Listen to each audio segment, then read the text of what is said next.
Hello guys and welcome to this special video. This is pretty much just the Q&A, right? We hit 10k subscribers, so I told you guys to ask your questions and we'd pick the 30 best questions and then we'd give away some skins and I'd answer the questions on the video. And I decided to go a bit away from the PC now. I'm now out in our living room, our lovely living room, recording this video on my lovely phone. So if the audio is a bit slightly worse than before, that's why. But yeah, last week we hit the 10k subscribers and here's my reaction. Well then. We are currently... Yes, boys and girls! I was about to start this and say we're currently 1 off, but we fucking made it. We made 10k on YouTube. Let's fucking go. So if you're one of the 30 people that got their questions selected, we have selected the 30 best, few of the 30 best questions. Of course, we couldn't get everyone in here. All the questions were just kind of shitty, but it's just how it is. So I'm just gonna go ahead and start with the questions. Games with James asks, what advice would you give to an aspiring streamer with regards to equipment, settings, etc.? Loving the streams, keep up the good work. Getting a good mic honestly helps a lot. A webcam is a big plus as well. I would say just settings, bitrate around 3500. Probably like you can downscale to 720p if you want. I stream at 1080p. Try and push your content, like try and push it out of Twitter. Try and like create a community, create some fans, get a few friends, tell them that you started streaming, etc. And eventually more and more people are gonna join. And yeah, I think this is just how to do it and keep playing. Consistency is key. Since I've started being a consistent streamer, I'm still very inconsistent. I've gained like 150 subscribers and I'm sitting with like 400, 500 viewers right now every time I stream, which is absolutely insane. So just consistency is key and get some good nice equipment like a good microphone and do a decent bitrate. Don't go like 6k bitrate, no one's going to be able to watch that. Sucks or ass or says, congrats on the 10k. My question, what was the first video game you really got into and what's your favorite video game right now apart from Smite? Probably be Pokemon back on like the Game Boy and Nintendo later. Played a lot of Pokemon Pearl. Played the green, red and blue games as well on the Game Boy. I was like from 2006 and 2007. But I think my first video game I really got into is probably Smite. I've spent the most time on, obviously, like in my life. I didn't ever go like super try hard, but probably like Pokemon or Call of Duty, and then Smite. So that's like my first video game. And what's your favorite video game right now apart from Smite? That's hard. Probably Civilization, or I'm gonna go super 9-year-old and go Minecraft. I think Minecraft and Civilizations are those games where you can just sit down and chill with some friends and have a good time and just talk, and you can kind of turn your brain off. So I really enjoy those games, especially because you use so much time on Smite. CS is really fun as well. StarCraft is really fun, but I'm so garbo at it. But yeah, Andre Pushidaf asks, what soccer team do you cheer for? It's called football. You never walk alone, and you never will. I started supporting Liverpool because Daniel Agger, I guess you say it in English, he's called Daniel Agger in Danish, played for that team and he was a defender like myself and I really looked up to him, so I've been supporting Liverpool for like at least 10 years now, always been my team. Where do you see Smite in 5 years? In 5 years, it's a long time for an esport, honestly, and Smite and a video game in general. Smite has been alive for like 5 years now, 6 this summer, right? Like 6 years soon. Do I think Smite will have a competitive scene in 5 years? Perhaps. I think this year's kind of make it or break it for Smite if this new format works out really well. I'm sure that we'll be growing for a few years still if they can keep up the content. But I'm a bit worried with Hi-Res if they're going to drop the competitive scene, because I think Smite is definitely going to be doing well.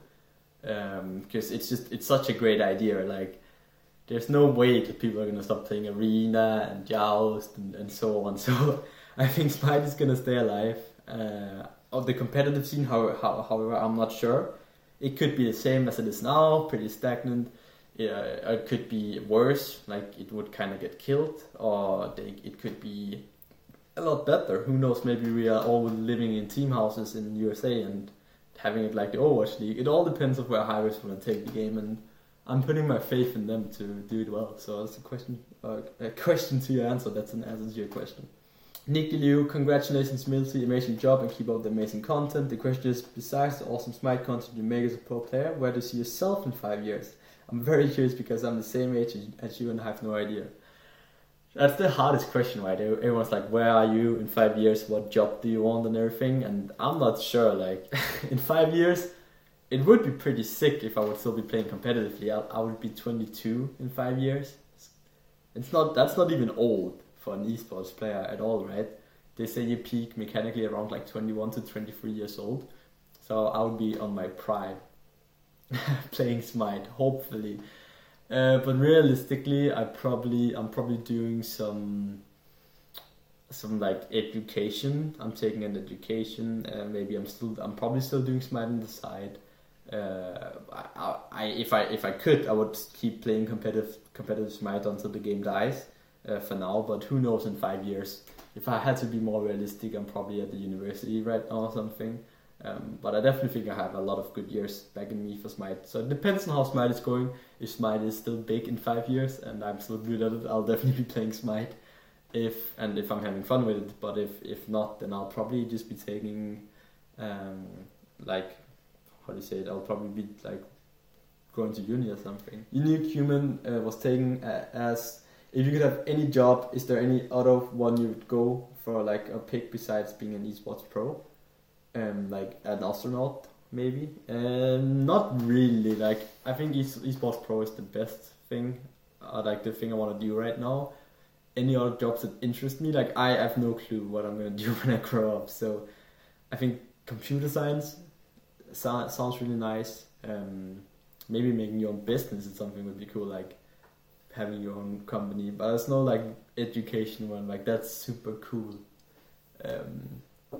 So yeah, that's an answer, I suppose. Sentok69 asks, pineapple on pizza? Nah, don't put pineapple on pizza, it's horrible. Kelsey J asks, what was your favorite Smite moment in and out of SPL? My favorite moment was probably pulling Death Panda over the wall, insert clip here, with Savanas. I think that won us that game, and I think we would have lost that set if I didn't make that play, because we got 2 kills of it and we really, really needed it. So that's probably my favorite play ever. Other plays that I think was super good I've done was like an Amy snipe over the wall against Burrito, I think it was, and I pulled an Invis Ao Kwong, and then I've hit a hell heal with like just spinning it and survived because of that. Those are like some of my favorite plays. Zachary Turner, if you had 3 Smite players to live with on a remote island with no power or anything, who do you think would help you survive the best? 3 Smite players, if I could choose, well, I think the first one, I will probably go with Jeff Hindler, because Jeff is always there to support you and he's gonna die for you. So that means I get extra chances at survival. Also, with the big beard he's going on and everything, he looks like a guy that knows a lot about being stuck on a lone island. I love you, Jeff. It's not because you look like it, but you look like, if you got a bit of dirt, you know, and going and didn't like shave for a month or something, you would look like Arrow Part 2. Fucking beast. And working out as well. The 2 other players, I would go with, I would probably want Captain Twig there, because I think Twig is a super funny person and he would always keep the mood lightened even through the toughest of times. And the last person would probably be, this is rough, man. I would probably want like Emilito, adapting, someone with like very good skills, you know, they're insane mechanics. That's not a really good answer to your question, but I hope you can use it. Mariana Zamora goes, congrats on 10k, name the top 5 toughest players opponent you played with and against. Toughest players, Darius and Jermaine definitely are up there. Emilito, And then I would go with I have 2 more, right? So like Darius, Jermaine, EmilZy. I think adapting, so that's 4. All the Bay members, like Obey is good as a team. There's no one in particular where I'm like, this guy's really hard to play against. Demi, I would say. Demi's so hard to deal with, like old Demi. So that would be my 5. He who just run you down. EmilZy, because he's so unpredictable. He always split pushes, so annoying to deal with. Jermaine and Darius, because they're absolutely beasts in the dual lane. They're so hard to play into. And adapting, because he's the king. He's just so fucking hard, man. Galactic Entity asks, out of all the guards, which one did you absolutely hate playing around throughout the last season? I hated Poseidon. Poseidon countered like so many of my guards. Poseidon does really well into Hell. Poseidon does really well into Terra, into Amy, into Fafnir. So I was just bad Poseidon, man. I hate that guard. So that would be an answer. Like, he was so annoying. Scared Salamans asked, who's your favorite guard to play? And if it's not a support, I also want to know who that guard is. It kind of really varies with what guard I find fun to play. Sometimes I really like Terra, sometimes I really like to play Hell, sometimes I really like to play Amaterasu. Lately I've had a lot of fun playing like Nasha, or like even Sean Kui was pretty fun. If that had to be like one certain guard I've liked for a long time, I'll probably have to go with Amaterasu. Elder Chris 17, as a support, when are you deciding to leave ADC to solo farm? Is it a certain timing or is it some other condition? And how do I know when to leave them? Really good question, first of all. I think there is like general rules you can set here, like ground rules. If you and your ADC can invade the enemy's buff in a 2v2 scenario, you should stay with your ADC. If you can't, and there's no risk that your buffs are getting invaded, you should probably leave him alone and help out elsewhere. If you can leave him, but your buffs are at risk of getting invaded, you should probably stay. I think right now in season 5, there's like, you can either go super roamy as a guardian, support role, or you could like kind of just stay with your ADC and farm. I like both play styles, but again, I think it depends as well, right? Do you want to fight around your mid laner? Let's say you have an early game mid guard. I would say early game mid guards would be like Raging does really good at level 5. Whereas if you had a Scylla, you'd probably want to fight around your ADC rather. So it's not about the farm itself. It's about where do I want to apply pressure and where is my pressure going to be used for the most. If I'm just going to sit in mid playing, I don't know, a high pressure guard like Sylvanas, but I have a Scylla, I can't really do too much with it. So I would rather go and sit with my Amusing Cap, because we could actually invade buffs off that. So that would be an answer to your question. Joel Fernando asked, which is the most useless ultimate for you? Hellold. Nah, I'm joking. We actually kind of looked it through before. I kind of cheated a bit in this question. I think a partial is bad. But the worst ult for me is I'm waiting intentionally because it just takes such a long time to wind up. It's the Xingqiang ult. Very easy to avoid. Most guards in the current meta have abilities to avoid it. If you're a good player, you should be able to just react, jump away from it. The only way it works out is if you like blink washing machine, but even then it's kind of bad. I think Xingqiang ult is the most underwhelming ult in the game, and you kind of pick Xingqiang for his 1 and his 2 rather than his ult, so probably be Xingqiang ult to answer. Gogo Katranis asks, can you play the guitar in the Q&A? And thank you for the kind words, and the answer to your question is, of course.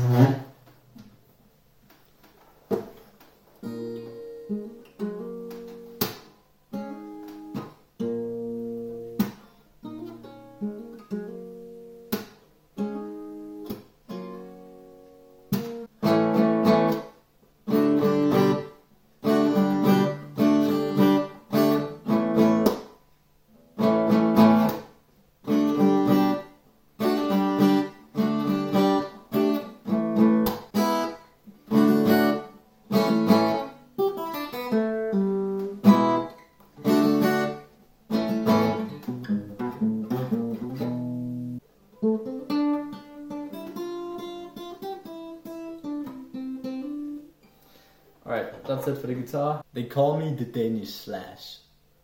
That might be a bit over the top, but I'm not that good. I try though, I find it fun. So that's a question to you, an answer to your question, Gogo. Looks like gaming asks, if you had to choose one mythological, I can never pronounce that word, god, hero, creature to implement in Smite, who would be and what would her skills be, or like her skills be, or have. I would go Balder. Balder is, I believe it's one of Odin's sons, right? I'm not sure on this. Positive. I'm gonna Google that real fast. Balder. Okay. Yeah, he's the son of Odin and Frigg, and he's like this invincible god. The only thing that kills him is Loki finds out a way to kill him with with a special kind of like it's a special kind of leaf or something, and I think it's a pretty sick story. And I think he's like a god we need in Smite. You can make a really cool kit with him. You can like make him invincible to a lot of things, and then maybe he takes extra damage. You can make it a god that takes more damage from X source and less damage from Y source or whatever. You can make a pretty fun kit around him. I'm not the best when it comes to kit ideas, but yeah, I think Balder's a god we're missing. Charlie Glue asks, if you could design an EmilZy skin for any god, which god would you pick and how would they look? I would go with Hell, obviously. Hell is probably my favorite god. I find her super fun, and you can do so much with 2 stances of a skin. So Hell would definitely be my pick. What would the skin look like? It would probably be like an EmilZy version and a Nils version. If you guys have followed the channel for a long time, you know I have EmilZy, which is the super tryhard. I'm always doing my job. EmilZy, and then there's Nils, which is the alter ego, right? I'm not doing very well. So I would go for a Hellskin, kind of show the 2 sides, where Nils would be the alter ego, the dark side, and EmilZy would be the light side. They're always helping his team. I think that would be a pretty sick skin concept, and that would be the answer to your question. Shabani iPlays says, congratulations, blah blah blah. I'm really curious to know if a Guardian or any preferred support managed to win a tier 5 skin, who would I like choose to get the skin, and what design would you love to see Harris implement into that guard? And thank you so much for this kind words. Tier 5 skin, Guardian, I would probably go with... That's a hard one actually. What skin concept would be super cool?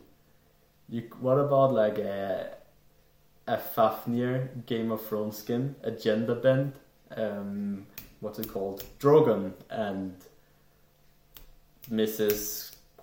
Mother of Dragons, Khaleesi, what is it? Why can't I remember her name right now? Emilia Clarke, I can remember this is kind of bad, but you guys know what I'm talking about. Daenerys, there it is. Daenerys with the Drogon tier 5 skin, add some like Easter eggs, like hints to Game of Thrones. That would be super sick. I think that would be my most wanted tier 5 skin. So thank you for the question. Patrick asks, what is your favorite skin in Smite? Whew, that's a good question. I think is there like any void? Solstice Hell, probably. Solstice Hell is like the best skin. It's so much better than Odin Cares. Like, oh, Snake Slime! And like, that's the woohoo in the dark stance. I think that's a sick skin. I really, really like the concept, and the animations and the voice pack, they're all amazing. Poseidon is also pretty cool. Oh, okay, actually, here's the answer. Poseidon, London Conspiracy.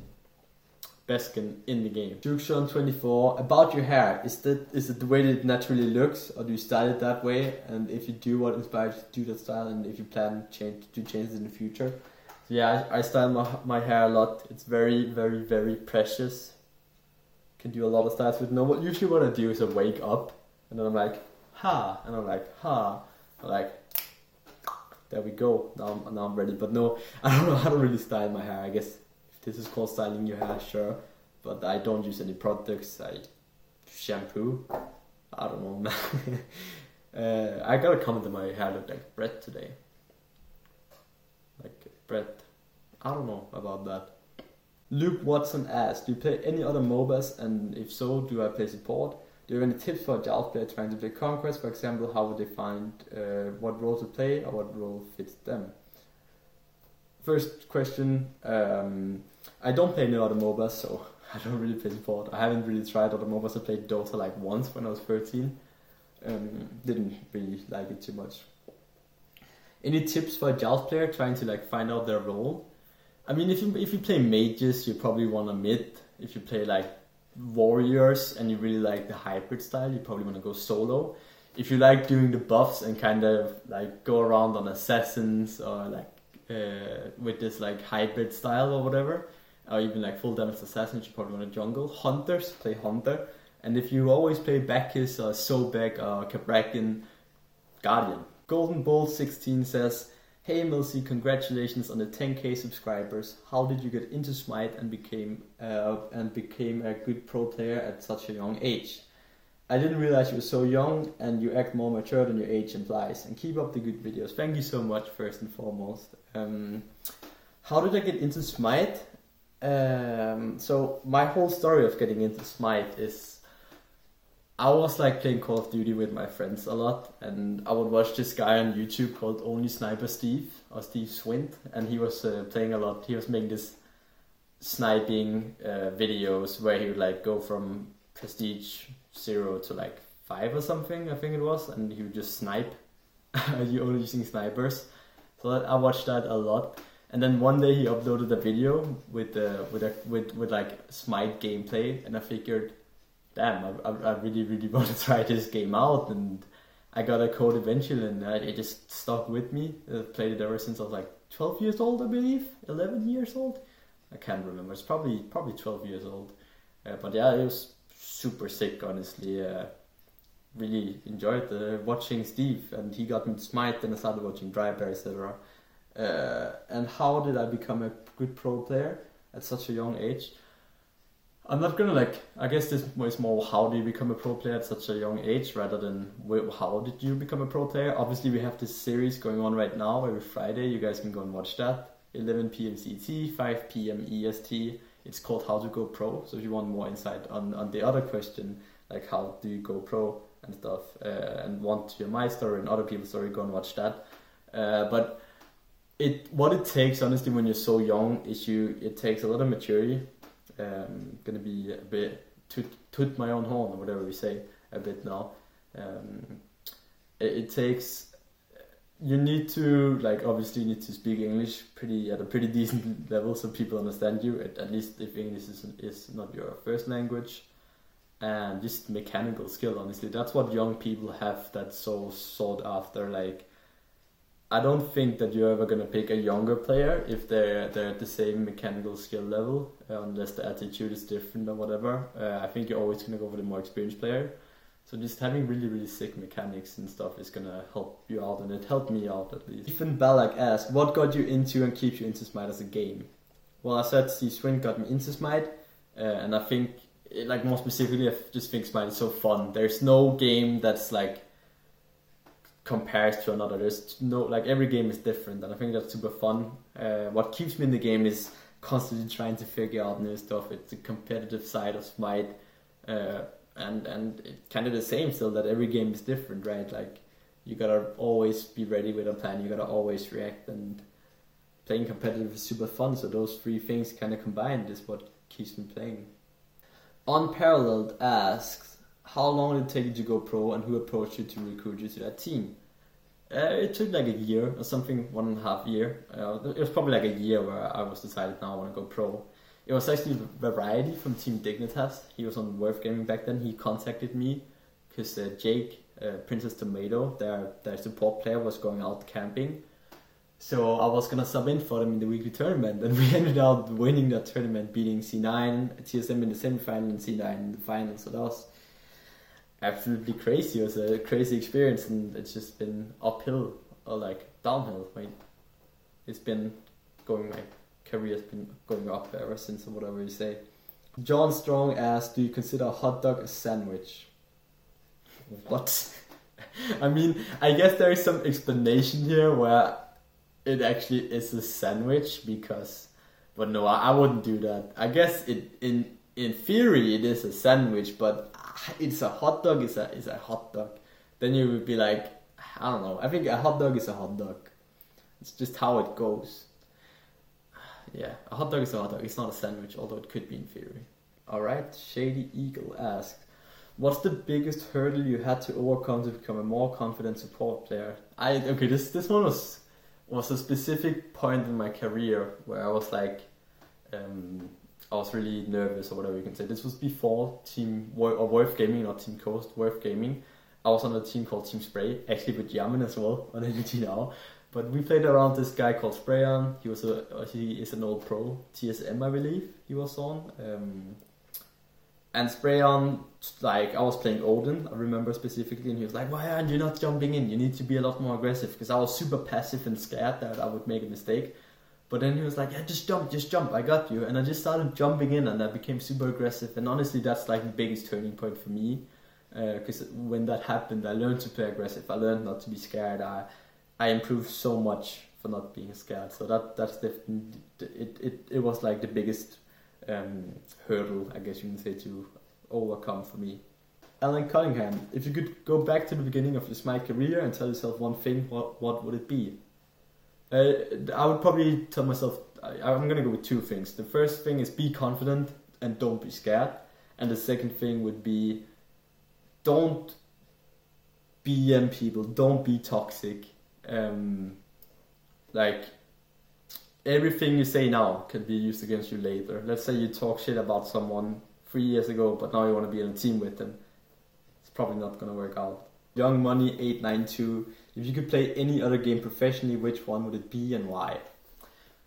Again, Young Money, congratulations on winning, obviously. It's a really good question. I think if I had the choice now, I would probably play Counter-Strike, just because it's so big. It's the biggest esport. I find the game pretty fun. I'm by no means good at it at all. But the fan base, the way they play and everything is pretty cool. Overwatch would be pretty sick as well, with the tournament they're doing and living in team houses and everything. That really like attracts me.